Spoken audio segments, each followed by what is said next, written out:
I was standing behind the counter of my restaurant when Maria, one of my servers, walked up to me with a delivery receipt in her hand. Her face was pale, like she'd seen something that shook her. She placed the paper down in front of me without saying a word, and when I looked at the name on the order, my hands began to tremble. 23 years since I'd seen that family name written anywhere. 23 years since they handed me an envelope full of money and told me to disappear. And now, here they were, ordering food from Isadora, the restaurant I named after the daughter they told me to erase. The universe has a way of bringing things full circle, doesn't it? If you've ever been treated like you were nothing, like your life didn't matter, this story is for you. I was 17 when I started working for them. Just 17, with dreams bigger than my circumstances, and a need for money that made me take any job I could find. Their house was the kind you see in magazines, marble floors so clean you could see your reflection, chandeliers that caught the light like frozen stars, and silence so thick it felt like walking through a museum where everything was too precious to touch. I was their maid. I cleaned their bathrooms, folded their $1,000 sheets, and made sure their perfect world stayed perfectly spotless. They barely looked at me when I walked through their halls. I was furniture to them, useful, necessary, but not quite human enough to acknowledge. Their son was 22, fresh out of college, with the kind of confidence that comes from never being told no. He had his father's sharp jawline and his mother's cold eyes, and he moved through that house like he owned not just the walls, but everything inside them, including me.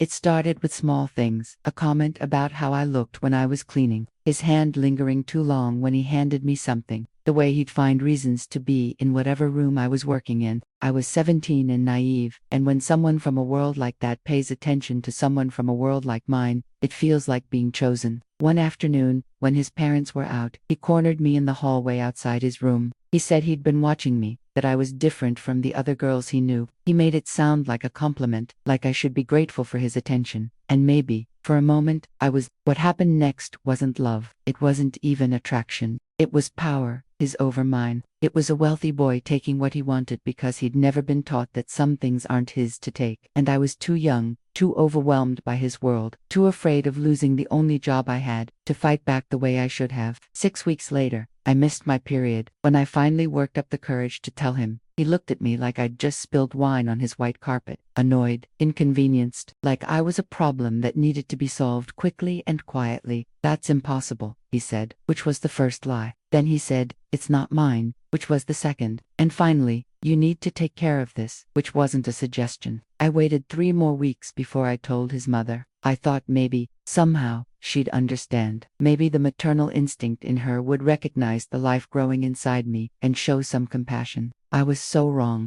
She called me into the living room on a Tuesday morning. She was sitting on their white leather sofa, perfectly dressed, perfectly composed, with her husband standing behind her like a statue in an expensive suit. The son was there too, looking anywhere but at me. "Sit down," she said, and her voice had the kind of cold authority that made my knees buckle. I sat on the edge of a chair that probably cost more than my family made in a year. She didn't waste time with pleasantries. "We understand you have a situation," she said, like my pregnancy was a stain that needed to be cleaned up, "and we're prepared to help you resolve it." She reached into her purse and pulled out a white envelope, thick, heavy, the kind of envelope that held serious money. "There's enough in here to take care of the problem and start over somewhere else," she continued, "somewhere far from here. We trust you'll make the right decision." I stared at that envelope like it was a snake ready to strike. Inside was enough money to change my life, but only if I gave up the life growing inside me. "What if I don't want to?" I whispered. The temperature in the room seemed to drop 10 degrees. Her husband stepped forward, and when he spoke, his voice was like ice. "Then you'll find yourself with no job, no reference, and no future in this town. We know people, dear important people. You're nothing, a nobody. And if you try to make this our problem, we'll make sure you disappear so completely that no one will even remember your name." The son finally looked at me then, and I saw nothing in his eyes. No guilt, no regret, no acknowledgement that what was happening was destroying me. He looked at me the same way his parents did, like I was a thing, not a person. I took the envelope, but as I stood up to leave, as they watched me walk toward their front door for the last time, I made a promise to myself, to the life inside me. If I was going to keep this baby, if I was going to fight for both of us, then her name would be one the world would remember. Her name would mean something. It would stand for something. And maybe, someday, they would hear it and know exactly what they'd tried to destroy. Leaving that house was like stepping off a cliff into darkness. I had nowhere to go, no one to call, and a secret growing inside me that felt heavier than my entire body. The money in that envelope was supposed to make the problem disappear, but I couldn't do it. Every time I thought about walking into that clinic, I heard their voices calling me nothing, nobody, worthless. My baby wasn't nothing. My baby was everything.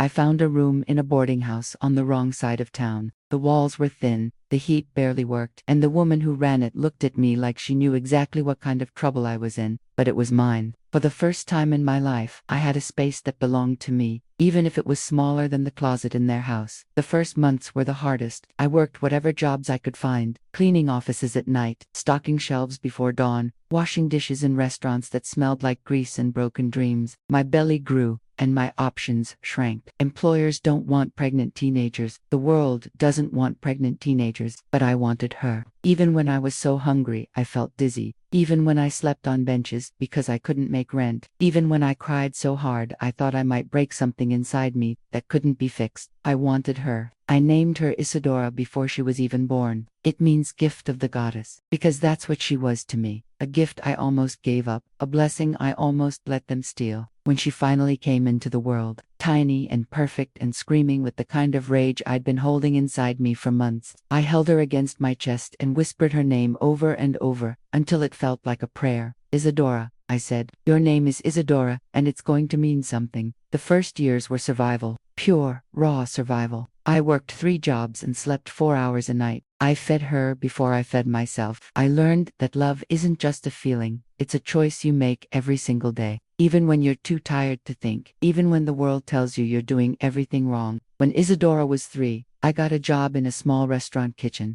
The pay was terrible, but they let me bring her with me sometimes. And I started watching the cooks, learning their techniques, absorbing everything I could about how to turn simple ingredients into something that could feed people's souls, not just their bodies. The head cook was an older woman named Rosa, who'd seen enough of life to recognize desperation when it walked through her door. She taught me that cooking isn't just about following recipes, it's about putting your story into the food, your pain and your hope and your love, all mixed together into something that can nourish another human being. Food is memory, she told me. When you cook with your heart, people taste your story. I started cooking at home, experimenting with the cheap ingredients I could afford, creating meals that somehow tasted like more than the sum of their parts. Isadora would sit at our tiny kitchen table, chattering about her day at daycare, and I'd watch her eat the food I'd made with my own hands, and for the first time since I'd left that house, I felt like I was building something instead of just surviving. When Isadora turned 8, I started selling food from our apartment. Just small things at first, empanadas, soups, desserts I'd make in the evening and sell to neighbors and coworkers. Word spread slowly, the way it does when something is good and real and made with love. People started coming to our door, not just for the food, but for the feeling they got when they ate it. They'd sit at our kitchen table, which I'd found at a thrift store and painted white, and they'd tell me stories about their own lives while they ate my cooking. Our tiny apartment became a place where people felt safe, where they felt seen. Mama Isadora said to me one night as I was counting the day's earnings, "People smile different when they eat your food." She was right. They did smile different, because when you put love into everything you create, people can taste it, they can feel it. And in a world that often feels cold and cruel, that kind of nourishment is rare and precious. By the time Isadora was 12, I'd saved enough money to rent a small space downtown. It wasn't much, just a tiny storefront with a kitchen in the back and room for maybe 10 tables, but it was ours. I painted the walls warm yellow, hung plants in the windows, and put up a sign that read Isadora in elegant script letters. My daughter helped me choose the font. "It should look important," she said, tracing the letters with her finger, "like it means something." "It does mean something," I told her. "It means everything." The restaurant opened on a Tuesday morning in October. I remember, because the leaves outside were just starting to turn, and the light coming through our windows was golden and soft. And when our first customer, an elderly man who ordered coffee and toast, told me it was the best breakfast he'd had in years, I knew we were going to make it. Slowly, carefully, one meal at a time, Isadora became known, not famous, not trendy, but known. Known for food that tasted like home, for service that felt like family, for a space where people could come and feel like they mattered. Food critics came and wrote about our authentic comfort food and our warm, welcoming atmosphere. Local newspapers ran features about the inspiring single mother who built something beautiful from nothing. Other restaurant owners came to eat and stayed to talk about recipes and business. But the review that mattered most came from my daughter herself, written for a school project when she was 16. My mom named her restaurant after me, she wrote, but really, she named it after hope. She named it after the idea that something beautiful can grow from something painful. She named it after the belief that your past doesn't have to define your future. When people ask me what it's like to have a restaurant named after you, I tell them it's not really about me. It's about what's possible when someone loves you enough to fight for. By the time Isadora graduated high school, valedictorian full scholarship to college, the kind of future I dreamed of for her when she was just a secret growing inside me, our restaurant had become an institution. People brought their families there for celebrations. Couples had first dates at our corner table. Travelers would make detours just to eat my food and sit in the space that Isadora and I had built together.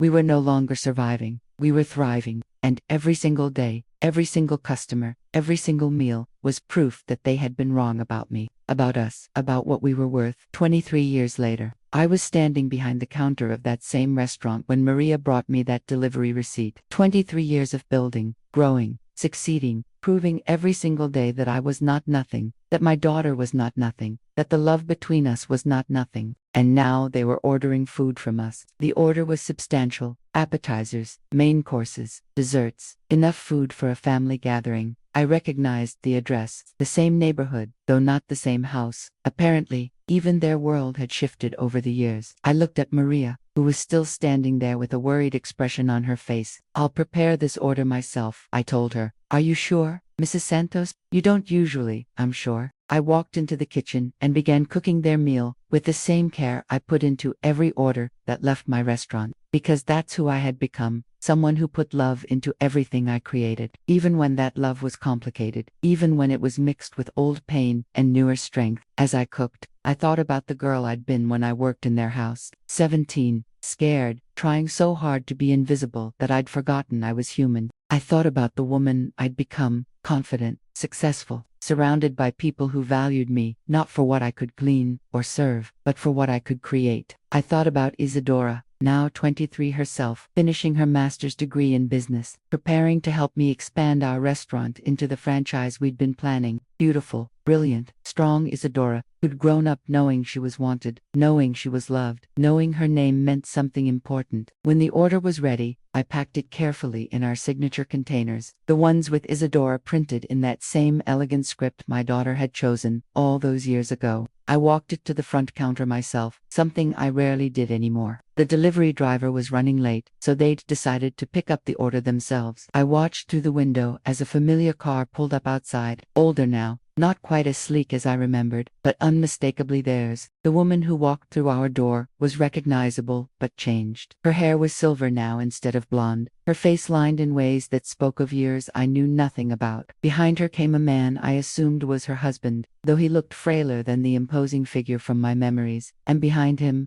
the son. He was 45 now, soft around the middle, with thinning hair and the kind of tired eyes that come from a life that hasn't turned out quite as golden as expected. But I knew him instantly. I would have known him anywhere. They approached the counter like any other customers, polite but distant, focused on the transaction. The woman spoke first. "We're here to pick up an order," she said. "Should be under." "I know who you are," I said quietly. The words hung in the air between us like smoke. She looked at me more carefully then, her eyes searching my face for something familiar. The recognition came slowly, like dawn breaking over a landscape she'd forgotten existed. "You'd single quotes she started, then stopped. "I'm the girl you paid to disappear," I said. "The nobody whose life didn't matter, the nothing you tried to erase." The son took a step backward, his face going pale. The husband's mouth opened and closed without making sound, but the woman just stared at me, and I saw something in her eyes I'd never seen before. Uncertainty. "This is ...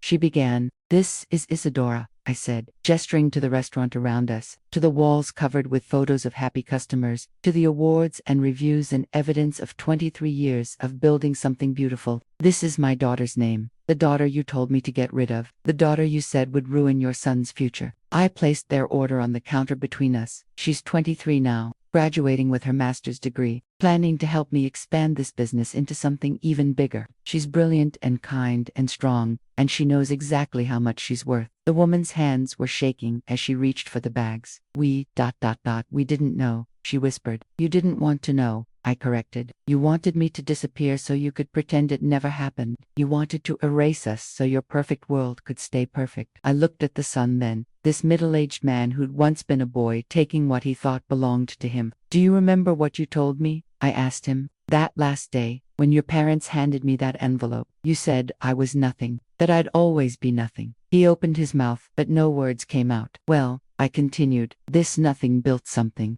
This nothing raised a daughter who's going to change the world. This nothing created a business that feeds hundreds of people every week, that employs 22 people, that brings joy and nourishment to this community. And every single day, every single customer who walks through that door, every single meal that leaves this kitchen with love baked into it, is proof that you were wrong about me, about us, about what we're worth. The silence stretched between us like a chasm. Other customers in the restaurant had stopped talking, sensing the weight of whatever was happening at the counter, though they couldn't know the history that had led to this moment. Finally, the woman spoke again, her voice barely audible. We're sorry. No, I said, and my voice was steady, strong, certain. You're not sorry for what you did. You're sorry that what you did didn't work. You're sorry that I didn't disappear the way you wanted me to. You're sorry that your actions have consequences you didn't anticipate. I straightened up, feeling the full weight of the woman I'd become, the life I'd built, the love I'd given and received. But I'm not sorry, I continued. I'm not sorry I kept her.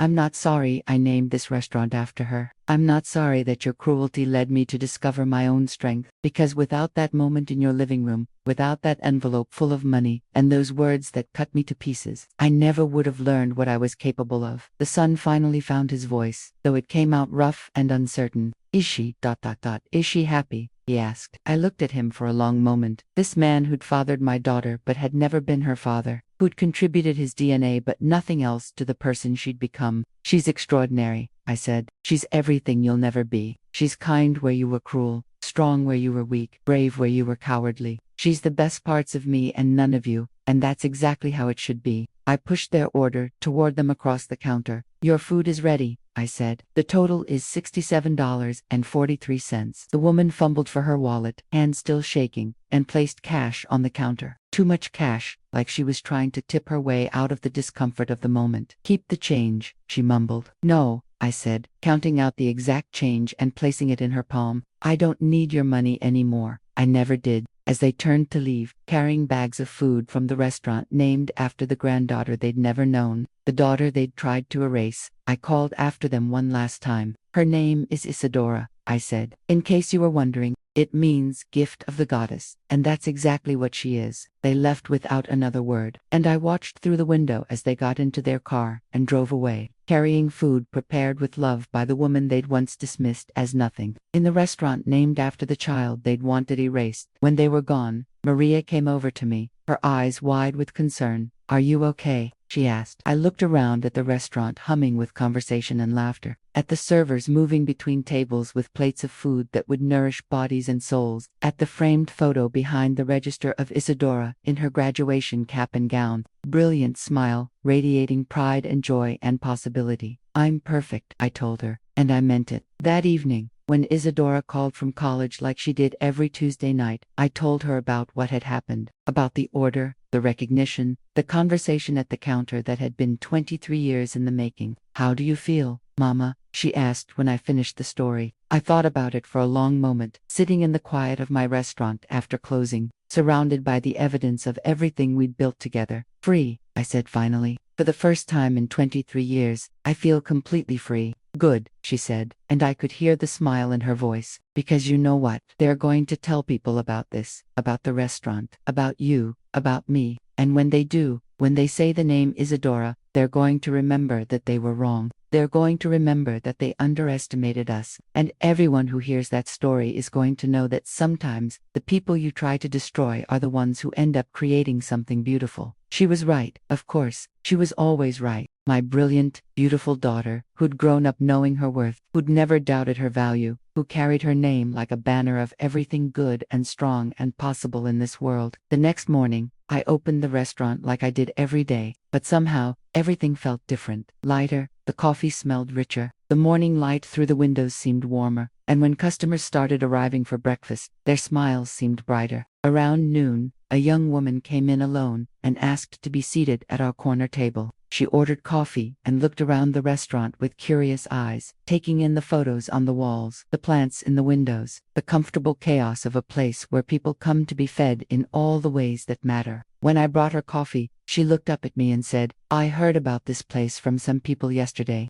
They said the food here is incredible, but more than that, they said the story behind it is even better. They said the owner is a woman who built something amazing from nothing." I smiled and set down her cup. "Well," I said, "I hope the food lives up to the story." "I'm sure it will," she said. "And I hope someday I'm brave enough to build something beautiful from my own nothing." I looked at this young woman, probably not much older than I'd been when I walked out of that house with an envelope full of money and a heart full of determination, and I saw something familiar in her eyes, something hungry and hopeful and unafraid. "You already are," I told her. "You just don't know it yet." As I walked back to the kitchen to check on lunch orders, I thought about all the young women who'd sat at our tables over the years, all the stories of struggle and triumph that had been shared over our food, all the dreams that had been nourished by more than just the meals we served. This restaurant, this space, this life I'd built, it wasn't just about me and Isadora anymore. It was about everyone who'd ever been told they were nothing. Everyone who'd ever been dismissed, underestimated, erased. Everyone who'd ever had to choose between survival and surrender. It was proof that nothing is never really nothing, that love is always stronger than cruelty, that sometimes the most beautiful things in life grow from the deepest pain, and that a name, the right name, chosen with love and spoken with pride, can indeed be something the world remembers. My name is Elena Santos. My daughter's name is Isadora.